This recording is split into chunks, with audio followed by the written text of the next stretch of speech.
আসসালামু আলাইকুম। বাংলাদেশের আর্মির গাড়িতে লাথি মারা কত বড় দুঃসাহসিক কাজ। হ্যাঁ, বাংলাদেশের আর্মির গাড়িতে লাথি মারা কত বড় সাহস। কে দিয়েছে এই সাহস? হাসিনা দিয়েছে। আজকে বাংলাদেশের আর্মির বিরুদ্ধে কথা বলার সাহস কে দিয়েছে? হাসিনা দিয়েছে। বাংলাদেশে বিডিআর হত্যা কারা করিয়েছে? হাসিনা করিয়েছে। আজকে আমার দেশে, আমি যদি বলি আমার দেশে আর্মি খারাপ, বিদেশিরা কালকে আমার দেশে যে হামলা করতে দ্বিধাবোধ করবে না, কারণ আমরাই বলবো আমার দেশে আর্মি খারাপ। যদি এই কথাটা আমরা বলি, কত বড় জঘন্য হতে পারলে আমরা এই ধরনের কথাগুলো বলতে পারি। আজকে আর্মির বিরুদ্ধে, বাংলাদেশের আর্মি সেনাবাহিনীর বিরুদ্ধে যে পরিমাণে ষড়যন্ত্র চলছে তা যদি আজকে শুনেন, আপনাদের মাথার মগজ মাটি পড়ে যাবে। তনু হত্যা, তনুকে কারা হত্যা করিয়েছে? শেখ হাসিনা তনুকে হত্যা করিয়েছে। কিভাবে করেছে তা বলছি। তনু হত্যার এক সপ্তাহ আগে বাংলাদেশ আর্মিকে এবং বাংলাদেশের তিন বাহিনীকে একসাথ করিয়ে বলেছিল যে আওয়ামী লীগের সাথে হাত মিলাতে। আওয়ামী লীগের কবজায় এবং সিভিলিয়ানদের কবজায় আনতে চেয়েছিল বাংলাদেশ আর্মিকে, কিন্তু সেটা বাংলাদেশ আর্মি দেয়নি। সেক্ষেত্রে তখন কি করবে? বাংলাদেশের আর্মিকে জনগণের সামনে, বাংলাদেশের মানুষের সামনে ছোট করার জন্য এবং পুরো বিশ্বের সামনে ছোট করার জন্য ক্যান্টনমেন্টের মতো একটি এরিয়ার মধ্যে তনুর লাশ রেখে দিয়েছে, তনুকে হত্যা করেছে। আরে আর্মি যদি, আপনাদের কি সাধারণ কমন সেন্স নেই? আর্মি যদি হত্যা করতো, আর্মি প্রফেশনাল, আর্মি মাইন্স স্কিলার, আর্মি যদি তারা যদি হত্যা করতো তাহলে ওইখানে ক্যান্টনমেন্টের মতো এরিয়ার মধ্যে লাশ রাখতো না, তারা 2 মিনিটে গায়েব করে ফেলতো। এর কারণ হচ্ছে আমাদের বাংলাদেশের জনগণকে বুঝানো, বোকা বানানো। এটা হাসিনা করেছে, এটা আপনাদের জানতে হবে।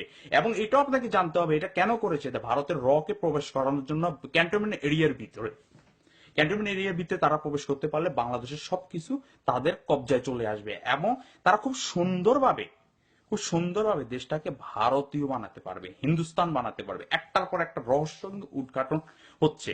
তার উপরে আপনি দেখেন যে 8,000 কোটি টাকা, সে 8,000 কোটি টাকার কথা কিন্তু আপনারা ভুলে গেছেন। তনুকে নিয়ে সবাই ব্যস্ত, বিভিন্ন জায়গায় শাহবাগের মধ্যে গণজাগরণ মঞ্চ নামে যৌন জাগরণ মঞ্চ আপনারা তৈরি করতেছেন। কিন্তু কেন? কারণ কি? দেশটাকে এখন নাস্তিকতার মধ্যে রাখার জন্য এই ধরনের কাজগুলো দিনের পর দিন আপনারা করে যাচ্ছেন। কারণ কি? আপনাদের সাধারণ কমন সেন্স নেই। বাংলাদেশ আজকে আর্মিকে সম্পূর্ণ সেনাবাহিনী, যে বাহিনীর উপরে আমরা নির্ভরশীল, যে বাহিনী আমাদের সর্বশেষ পর্যায়ে, আমাদের কোথায় যেতে হবে? সে আর্মির কাছে আমাদের যে সর্বশেষ পর্যায়ে আমাদের আশ্রয়, সেই বাংলাদেশ সেনাবাহিনীটাকে পর্যন্ত ধ্বংস করে দেওয়ার জন্য হাসিনা উঠে পড়ে লেগেছে।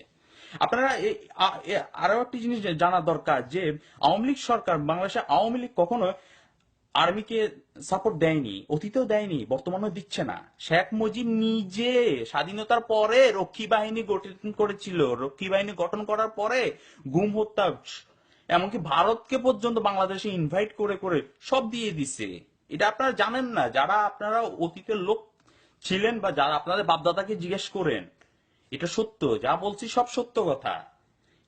হাসিনা চায় না বাংলাদেশ থাকুক। হাসিনা যখন বাংলাদেশে এয়ারপোর্টের নামে, যখন জিয়াউর রহমান হাসিনাকে বাংলাদেশে রাজনীতি করার জন্য ইনভাইট করে নিয়ে আসছিল, যে জিয়াউর রহমান বলেছিল যে আমি একলা রাজনীতি করব না, আমি প্রতিদ্বন্দ্বী চাই। সেইখানে হাসিনা কি করেছিল জানেন? যখন বাংলাদেশে আসার পর বলছিল আমি আমার বাপের প্রতিশোধ নিতে আসছি, বাংলাদেশের উপকার, জনগণ উপকার করার জন্য নয়। আজকে তনু আসলে আনফরচুনেটলি মেয়েটা আসলে শিকার হয়েছে, মানে ভিকটিম। মেয়েটা আসলে কি বলবো যে, কিন্তু দেখেন এটা তো সত্য যে একটা পরিবারকে সে ধ্বংস করে দিচ্ছে, তার পরবর্তীতে বাংলাদেশের সেনাবাহিনীকে ধ্বংস করে দিচ্ছে। আসল উদ্দেশ্য হচ্ছে সেনাবাহিনীকে রয়ের আন্ডারে রাখার জন্য, ইন্ডিয়ার করার জন্য। কিন্তু বাংলাদেশ সেনাবাহিনী আঙ্গুল চুষে না, বাংলাদেশ সেনাবাহিনী অত্যন্ত স্ট্রং, এটা হাসিনা মনে হয় ভুলে গেছে।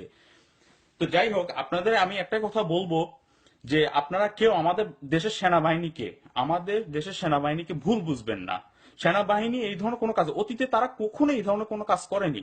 এটা আপনাদের সাধারণ কমন সেন্স দেখেন। 57 জন সেনা অফিসারকে মারা হয়েছে, কারা মারছে?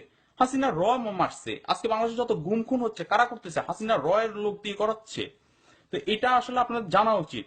সোজা হিসাব এবং সুন্দর কথা যেটা, সেটা হচ্ছে আপনাদেরকে এটা মনে রাখতে হবে যে বাংলাদেশ সেনাবাহিনী এখানে কোনো দোষ নেই, সম্পূর্ণ দোষ হচ্ছে হাসিনা। আপনারা যদি কথা বলেন হাসিনার বিরুদ্ধে বলেন, সেনাবাহিনীর বিরুদ্ধে বলবেন না। সেনাবাহিনী সর্বোচ্চ এবং সর্বসময় আমাদের পাশে ছিল, থাকবে, এটাই সত্য।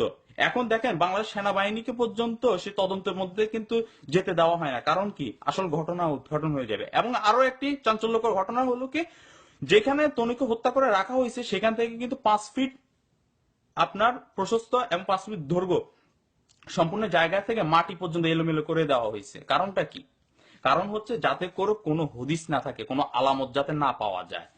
এবং কি, বাংলাদেশের যে বর্তমানে যে গণজাগরণ মঞ্চের যে নেতা, যে হিরো, আমাদের সেই যৌন জাগরণের হিরো ডক্টর ইমরান সরকার, তাকে পর্যন্ত লাগিয়ে দেওয়া হয়েছে। সে কিন্তু আসলে ভারতের একটা এজেন্ট, কিন্তু এটা আপনারা জানেন না। তবে আজকে জেনে রাখুন, নাস্তিক হলে কি হবে, ভারতের প্রতি ভালোবাসা আছে, মোটা অঙ্কের টাকা পেয়েছে, তো আজকে যদি মোটা অঙ্কের টাকা দেওয়া হয় না, তখন আপনিও ওই ধরনের ওদের মতোই কথা বলবেন। কারণ মোটা অঙ্কের টাকা পেয়েছে তো এখন দেশের ক্ষতিটা করতেছে। আমাকে দেন, আমি কখনো হাত দিব না, এটাই সত্য। কারণ কি, যারা বলে তারা করে দেখায়। আমরা বলি আমি করে দেখাই দিছি। তবে আমি এতটুকু বলবো, আপনারা যারা আজকে সেনাবাহিনীর বিরুদ্ধে কাজ করতেছেন এবং তনু হত্যার বিরুদ্ধে যাচ্ছেন, যান, তার প্রতিবাদ করেন। কিন্তু প্রতিবাদ এই নয় যে আমাদের সেনাবাহিনীকে আপনারা গালি দিবেন না, আমাদের সেনাবাহিনীকে আপনারা ছোট করে দেখবেন না। বাংলাদেশ সেনাবাহিনীকে ছোট করার কোনো, একটা সেনা অফিসার, একটা সেনাবাহিনী একটা সোলজারকে গালি দেওয়া বা একটা সোলজার গায়ে হাত তোলা মানে পুরো সেনাবাহিনীটাকে অসম্মান করা।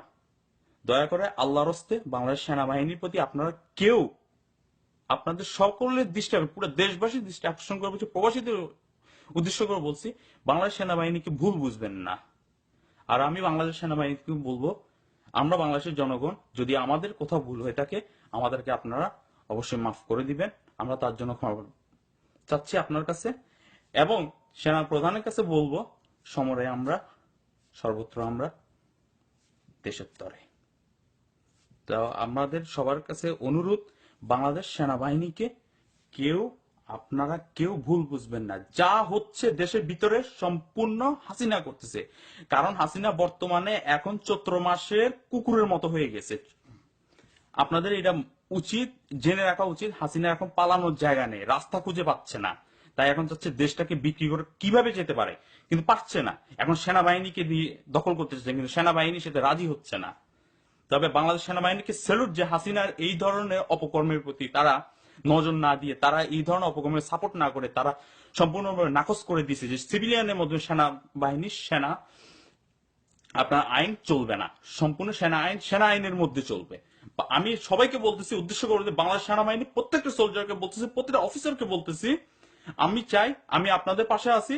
আপনাদের যে কোনো ধরনের সাহায্য লাগে, যত কিছু লাগে, বাংলাদেশে কেউ না বলুক, আমি বলছি, আমি বলবো আপনাদের জন্য। সবাই ভালো থাকেন, শান্তি থাকেন, সুস্থ থাকেন।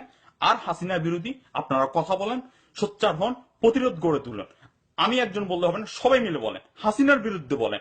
হাসিনা বাংলাদেশ থেকে যাবে, আমাদের দেশ শান্তির দেশ, সোনার বাংলাদেশ সোনার বাংলা হয়ে থাকবে। বাংলাদেশ সেনাবাহিনীকে আপনারা কেউ ভুল বুঝবেন না। বাংলাদেশ সেনাবাহিনী এই ধরনের কোনো ধরনের ঘটনাই ঘটানে। আপনারা জানেন কংগ্রেসে বাংলাদেশ সেনাবাহিনী কি পরিমাণে তাদের যে সুনাম আছে তা বলে শেষ করা যাবে না।